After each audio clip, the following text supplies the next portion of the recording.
ಸ್ನೇಹಿತರೆ, ವಿಶ್ವದ ನೀವು ಯಾವುದೇ ದೇಶಕ್ಕೆ ಹೋಗಿ ಅತಿ ಹೆಚ್ಚು ಸೆಕ್ಯೂರಿಟಿ ಇರೋದು ಅಲ್ಲಿನ ವಿಮಾನ ನಿಲ್ದಾಣಗಳಲ್ಲಿ ಅನ್ನೋದು ಎಲ್ಲರಿಗೂ ಗೊತ್ತಿರುವ ವಿಷಯವೇ. ಇವತ್ತು ಎಲ್ಲ ಕಡೆ ಟೆಕ್ನಾಲಜಿ ಅಂತೂ ಇನ್ನೂ ಜಾಸ್ತಿ ಆಗಿದ್ದರಿಂದ ವಿಮಾನ ನಿಲ್ದಾಣದಲ್ಲಿ ಸೆಕ್ಯೂರಿಟಿಯನ್ನ ನೀವು ಮೋಸ ಮಾಡಲು ಸಾಧ್ಯವೇ ಇಲ್ಲ. ದುಡ್ಡನ್ನ ಗಳಿಸಬೇಕು ಅನ್ನುವ ಹುಮ್ಮಸ್ಸಿನಲ್ಲಿ ವಿಮಾನದ ಮೂಲಕ ಕೆಲವು ಬಹಿಷ್ಕಾರ ಮಾಡದಂತಹ ವಸ್ತುಗಳನ್ನ ಸಾಗಾಟನೆ ಮಾಡಲು ಜನರು ಮುಂದಾಗುತ್ತಾರೆ.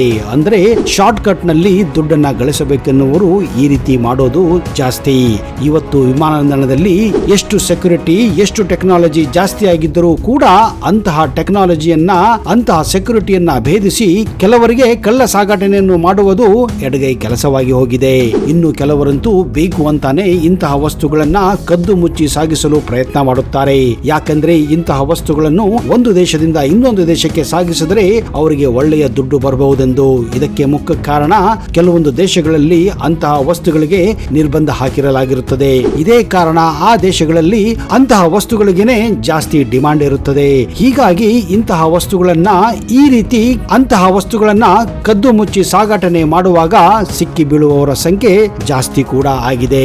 ಬನ್ನಿ ಸ್ನೇಹಿತರೆ, ಇವತ್ತಿನ ಈ ವಿಡಿಯೋದಲ್ಲಿ ನಿಮಗೆ ಇತ್ತೀಚಿನ ದಿನಗಳಲ್ಲಿ ಇಂತಹ ಕೆಲವು ವ್ಯಕ್ತಿಗಳು ಯಾವೆಲ್ಲ ಸಾಮಾನುಗಳನ್ನ ವಿಮಾನ ನಿಲ್ದಾಣದಲ್ಲಿ ಸಾಗಿಸಲು ಹೋಗಿ ಸಿಕ್ಕಿ ಬಿದ್ದಿದ್ದಾರೆ ಹಾಗೂ ಅವರು ಆ ಸಾಮಾನುಗಳನ್ನ ಎಲ್ಲೆಲ್ಲಿ ಇಟ್ಟುಕೊಂಡಿದ್ದರು ಅನ್ನುವ ಆಶ್ಚರ್ಯಕರ ಮಾಹಿತಿಯನ್ನ ಇವತ್ತಿನ ಈ ವಿಡಿಯೋದಲ್ಲಿ ನಿಮಗೆ ಕೊಡ್ತಾ ಇದ್ದೀನಿ. ಅದಕ್ಕಿಂತ ಮೊದಲು ನೀವು ನಮ್ಮ ಚಾನೆಲ್ಗೆ ಹೊಸಬರಾಗಿದ್ದರೆ ದಯವಿಟ್ಟು ಈಗಲೇ ಸಬ್ಸ್ಕ್ರೈಬ್ ಮಾಡಿ, ಜೊತೆಗೆ ಬೆಲ್ ಐಕನ್ ಕೂಡ ಪ್ರೆಸ್ ಮಾಡಿ.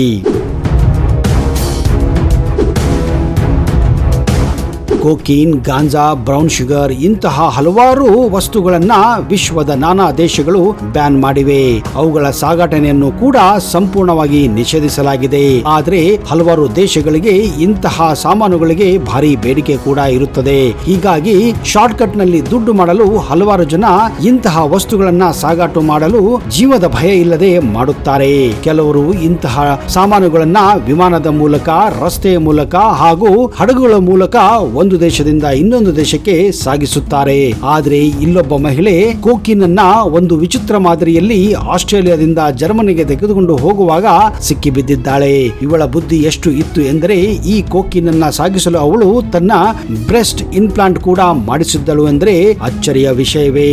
ಅಂದರೆ ಈ ಕೋಕಿನ್ ಅನ್ನ ತನ್ನ ಎದೆಯಲ್ಲಿ ಹಾಕಿ ಆಮೇಲೆ ಬ್ರೆಸ್ಟ್ ಇಂಪ್ಲಾಂಟ್ ಮಾಡಿಸಿ ಕೋಕಿನ್ ಅನ್ನ ಸಾಗಿಸಬಹುದೆಂದು ಅವಳ ಒಂದು ಐಡಿಯಾ ಆಗಿತ್ತು. ಆದ್ರೆ ಈ ಒಂದು ಐಡಿಯಾ ನಿಜಕ್ಕೂ ಅದ್ಭುತವೇನೋ ಸರಿ, ಅದು ಫ್ಲಾಪ್ ಕೂಡ ಆಗಿತ್ತು. ಪ್ಲಾನ್ ಏನೋ ಸೂಪರ್ ಆಗಿತ್ತು ಸ್ನೇಹಿತರೆ. ಆದ್ರೆ ಅಲ್ಲಿರುವ ಸೆಕ್ಯೂರಿಟಿಯು ಕೂಡ ಅಷ್ಟೇ ಚಾಣಾಕ್ಷತೆಯನ್ನು ಹೊಂದಿದ್ದರು. ಹಾಗೂ ಇತ್ತೀಚೆಗೆ ಬಂದಂತಹ ಕೆಲವು ತಂತ್ರಜ್ಞಾನಗಳನ್ನ ಅವರು ಬಳಸಿ ನೀವು ನಿಮ್ಮ ದೇಹದ ಯಾವುದೇ ಭಾಗದಲ್ಲಿಯೂ ಕೂಡ ನಿರ್ಬಂಧಿತ ವಸ್ತುಗಳನ್ನ ಇಟ್ಟುಕೊಂಡು ಸಾಗಿಸುತ್ತಿದ್ದರೆ ಅದು ನಿಮ್ಮನ್ನ ಹಾಗೂ ನಿಮ್ಮ ವಸ್ತುಗಳನ್ನ ಸ್ಕ್ಯಾನ್ ಮಾಡಿಯೇ ಬಿಡುತ್ತದೆ.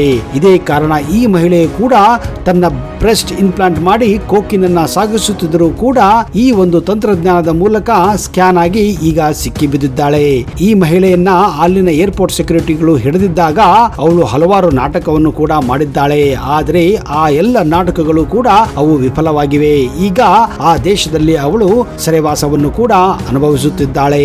ಅಷ್ಟೇ ಅಲ್ಲ, ಬ್ರೆಸ್ಟ್ ಇಂಪ್ಲಾಂಟ್ ಮಾಡಿದ್ದರಿಂದ ಅವಳ ದೇಹದ ಮೇಲೆಯೂ ಹಲವಾರು ಭಯಾನಕ ರೋಗಗಳು ಕೂಡ ಈಗ ಉಂಟಾಗಿವೆ.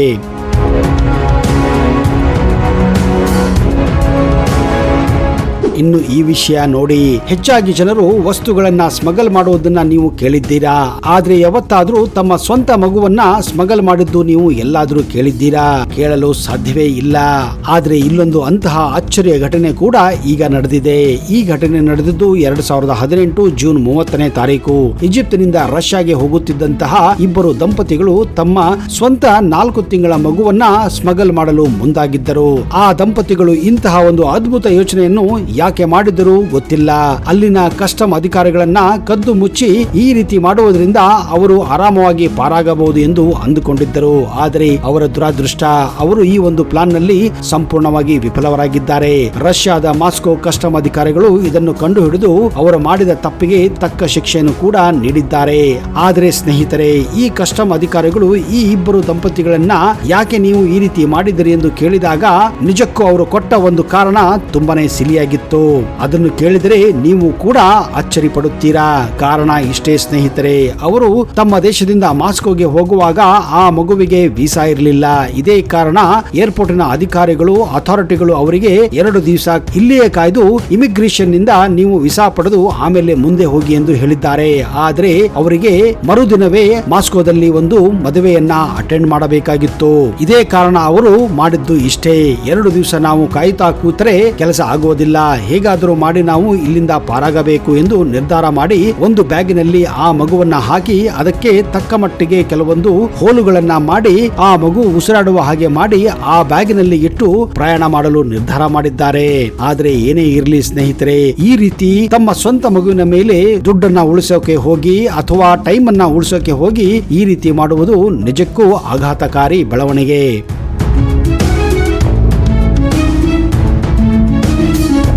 ಡೈಮಂಡ್ ಅಂದ್ರೆ ವಜ್ರ. ಸ್ನೇಹಿತರೆ, ಡೈಮಂಡ್ ಯಾರಿಗೆ ತಾನೇ ಬೇಡ ಹೇಳಿ?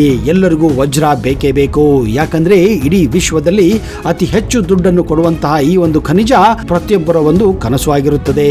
ಇದೇ ಕಾರಣ ಹಲವಾರು ಜನರು ಈ ಒಂದು ಡೈಮಂಡ್ ಅನ್ನ ಒಂದು ದೇಶದಿಂದ ಇನ್ನೊಂದು ದೇಶಕ್ಕೆ ತೆಗೆದುಕೊಂಡು ಹೋಗಲು ಹಲವಾರು ರೀತಿಯ ಸರ್ಕಸ್ಸುಗಳನ್ನು ಕೂಡ ಮಾಡುತ್ತಾರೆ. ಕೆಲವರು ಡೈಮಂಡ್ ಗಳನ್ನ ತಮ್ಮ ಶೂಸ್ ನ ಸೋಲಿನಲ್ಲಿ ಹಾಕಿ ಸ್ಮಗಲ್ ಮಾಡಿದರೆ, ಇನ್ನು ಕೆಲವರು ತಮ್ಮ ಲ್ಯಾಪ್ಟಾಪ್ ಒಳಗೆ ಇಟ್ಟು ಅದನ್ನ ಸ್ಮಗಲ್ ಮಾಡಲು ಪ್ರಯತ್ನ ಮಾಡುತ್ತಾರೆ.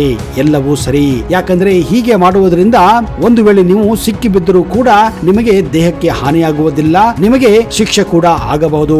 ಆದರೆ ವಿಚಿತ್ರ ಏನೆಂದ್ರೆ, ಇತ್ತೀಚೆಗೆ ಇಟಲಿಯಿಂದ ಅಮೆರಿಕಕ್ಕೆ ಹೋಗುತ್ತಿದ್ದಾಗ ಮಹಿಳೆ ಒಬ್ಬಳು ವಜ್ರಗಳನ್ನ ನುಂಗಿ ಹೊಟ್ಟೆಯಲ್ಲಿ ಇಟ್ಟುಕೊಂಡು ಅಚ್ಚರಿ ಪಡುವಂತಹ ವಿಷಯ ಈಗ ಬಹಿರಂಗವಾಗಿದೆ. ಈ ಮಹಿಳೆಗೆ ಅದು ಯಾರು ಹೇಳಿದರೋ ಗೊತ್ತಿಲ್ಲ, ಹೊಟ್ಟೆಯಲ್ಲಿ ವಜ್ರಗಳನ್ನ ನುಂಗಿ ನೀನು ಆರಾಮವಾಗಿ ಒಂದು ದೇಶದಿಂದ ಇನ್ನೊಂದು ದೇಶಕ್ಕೆ ಹೋಗಬಹುದೆಂದು ಹೇಳಿದ್ದಾರೆ. ಹಾಗೂ ನೀವು ಸೆಕ್ಯೂರಿಟಿಯಿಂದ ಕೂಡ ಆರಾಮವಾಗಿ ಪಾಸ್ ಆಗಬಹುದು. ಯಾವುದೇ ಸ್ಕ್ಯಾನ್ ಮಾಡಿದರೂ ಆ ಹೊಟ್ಟೆಯಲ್ಲಿ ಇರುವಂತಹ ಆ ಡೈಮಂಡ್ಗಳು ಗೊತ್ತು ಹಿಡಿಯಲು ಸಾಧ್ಯವಿಲ್ಲ ಎಂದು ಹೇಳಿದ್ದಾರೆ. ಇದೇ ಕಾರಣ ಈ ಮಹಿಳೆ ಒಂದಲ್ಲ ಎರಡಲ್ಲ ಮೂರಲ್ಲ, ಇವಳು ಬರೋಬ್ಬರಿ 130 ಚಿಕ್ಕ ಚಿಕ್ಕ ವಜ್ರಗಳನ್ನ ನುಂಗಿ ತನ್ನ ಹೊಟ್ಟೆಯಲ್ಲಿ ಇಟ್ಟುಕೊಂಡು ಈ ವಜ್ರಗಳನ್ನ ಸಾಗಾಟನೆ ಮಾಡಲು ಪ್ಲಾನ್ ಮಾಡಿದ್ದಾಳೆ. ಆದ್ರೆ ಇವಳು ಮಾಡಿದ್ದು ಮಹಾ ತಪ್ಪು. ಯಾಕಂದ್ರೆ ಸೆಕ್ಯೂರಿಟಿ ಕೈಗೆ ನೀವು ಸಿಕ್ಕರೆ ಅಬ್ಬಬ್ಬ ಅಂದ್ರೆ ನಿಮಗೆ ಜೈಲು ಶಿಕ್ಷೆ ಆಗಬಹುದು ಅಥವಾ ನಿಮಗೆ ಕೆಲವು ಫೈನ್ಗಳನ್ನು ಕೂಡ ಕಟ್ಟಲು ಹೇಳಬಹುದು. ಆದರೆ ಈ ರೀತಿ ಆರೋಗ್ಯ ಜೊತೆ ಚೆಲ್ಲಾಟ ಆಡಿ ತನ್ನ ಜೀವವನ್ನ ಕಳೆದುಕೊಳ್ಳುವ ಪರಿಸ್ಥಿತಿ ಇವಳಿಗೆ ಉಂಟಾಗಿತ್ತು. ಅದೇನೇ ಇರಲಿ, ಈ ರೀತಿ ಕಳ್ಳು ಸಾಗಾಟನೆ ಮಾಡುವಾಗ ಅಮೆರಿಕಕ್ಕೆ ಹೋದಾಗ ಇವಳು ಅಲ್ಲಿನ ಸೆಕ್ಯೂರಿಟಿ ಕೈಗೆ ಸಿಕ್ಕಿ ಬಿದ್ದಿದ್ದಾಳೆ. ಆಮೇಲೆ ಇದ್ದಕ್ಕಿದ್ದ ಹಾಗೆ ಅವಳ ಆರೋಗ್ಯದಲ್ಲೂ ಕೂಡ ಏರುಪೇರಾಗಿದೆ. ಮುಂದೆ ಅವಳನ್ನ ಆಸ್ಪತ್ರೆಗೆ ತೆಗೆದುಕೊಂಡು ಹೋಗಿ ಅವಳ ಹೊಟ್ಟೆಯಲ್ಲಿದ್ದ ಡೈಮಂಡ್ ಗಳನ್ನ ಸರ್ಜರಿ ಮಾಡಿ ತೆಗೆದಿದ್ದಾರೆ. ಈಗ ಅವಳು ಅಮೆರಿಕದ ಒಂದು ಜೈಲಲ್ಲಿ ಸೆರೆವಾಸವನ್ನ ಅನುಭವಿಸುತ್ತಿದ್ದಾಳೆ.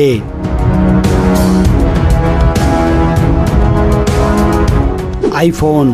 ಹೌದು, ಐಫೋನ್ ಅಂದರೆ ಪ್ರತಿಯೊಬ್ಬರಿಗೂ ಇಷ್ಟನೇ. ಯಾಕಂದ್ರೆ ಈ ಐಫೋನ್ಗಳು ತುಂಬಾನೇ ದುಬಾರಿಯಾಗಿರುತ್ತವೆ ಹಾಗೂ ಕೆಲವೊಂದು ದೇಶಗಳಲ್ಲಿ ಇವು ಕಡಿಮೆ ದರದಲ್ಲೂ ಕೂಡ ಸಿಗುತ್ತವೆ. ಅಂತಹದರಲ್ಲಿ ದುಬೈ ಕೂಡ. ಇದೇ ಕಾರಣ ಹೆಚ್ಚಾಗಿ ಜನರು ದುಬೈನಿಂದ ಐಫೋನ್ಗಳನ್ನ ತರಿಸುತ್ತಾರೆ ಹಾಗೂ ತೆಗೆದುಕೊಂಡು ಹೋಗುತ್ತಾರೆ. ಹೌದು, ದುಬೈನಲ್ಲಿ ನೀವು ತೆಗೆದುಕೊಂಡ ಈ ಒಂದು ಐಫೋನ್ ಅನ್ನ ಬೇರೆ ದೇಶಕ್ಕೆ ತೆಗೆದುಕೊಂಡು ಹೋಗಬಹುದು. ಅದು ಕೂಡ ಪ್ಯಾಕ್ ಆಗಿರಬಾರದು, ಅದನ್ನ ನೀವು ಅನ್ಪ್ಯಾಕ್ ಮಾಡಿರಬೇಕು. ಆಗ ಮಾತ್ರ ನಿಮಗೆ ದುಬೈ ಏರ್ಪೋರ್ಟ್ ನಿಂದ ಈ ರೀತಿ ತೆಗೆದುಕೊಂಡು ಹೋಗಲು ಅವಕಾಶ ಮಾಡಿಕೊಡುತ್ತಾರೆ.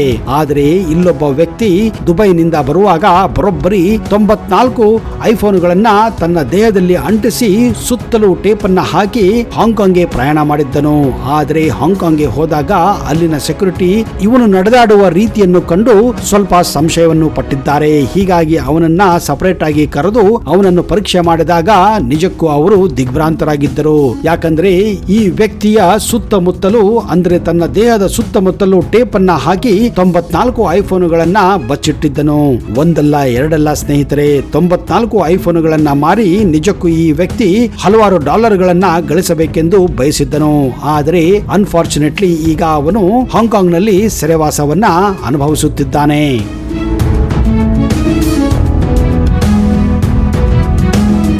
ನೋಡಿದಿರಾ ಸ್ನೇಹಿತರೆ, ಶಾರ್ಟ್ ಕಟ್ ನಲ್ಲಿ ದುಡ್ಡು ಮಾಡಬೇಕೆಂದು ಜನ ಯಾವ ರೀತಿ ಏನೆಲ್ಲ ಕಸರತ್ತುಗಳನ್ನ ಕರಾಮತ್ತುಗಳನ್ನ ಮಾಡುತ್ತಾರೆ ಎಂದು.